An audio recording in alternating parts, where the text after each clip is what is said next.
In one of the earlier music theory classes I made, we talked about solfege.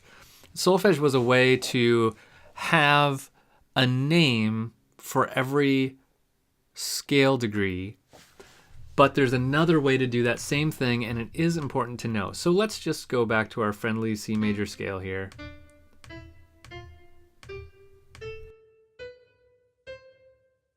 Okay, here I have a good old C major scale. Now, if you remember the solfege, those were words that we used to help us sing the notes in a way where, so the words were do, re, mi, fa, sol, la, ti, do. Now, we don't always use solfege for that.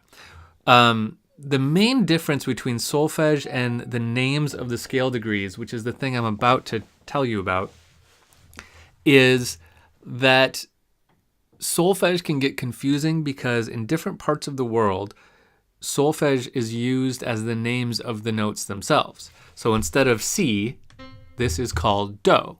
So depending on where you are in the world, this might be called do, and this might be called re. Where I am, which is in the United States, we call this C and we call this D. So solfege can get a little confusing that way. When we're working in music theory, we talk about notes of a scale in three possible ways. One is the names of the notes, C, D, E, F, G, etc.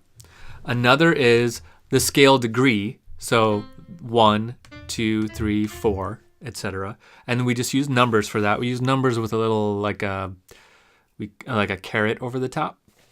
So if you see a number with a little caret over the top, remember that means the scale degree number. And then the third way is the names of the scale degrees themselves. And the reason this is important to you is that, well, for one, if you're looking at a music theory textbook, you're going to encounter these words, and I want you to know what they mean. Number two is that the names are not arbitrary. They actually tell us some important qualities of each note of the scale. So they're important to at least be familiar with and consider why they're called what they're called. So these are just like words that some of them we've seen before. For example, tonic is one, right? So in solfege, this is do, but in the naming of the scale degrees, this is called tonic. And tonic means kind of a lot of things. It means home. It means the grounding of the scale, of the key. It means the root. It can mean a lot of different things. So that's why we care about this scale degree names issue. I didn't go into it earlier because I didn't want to confuse you with more stuff in the previous classes. But now it's time we get to know these scale degree names so that we can use them as they come up.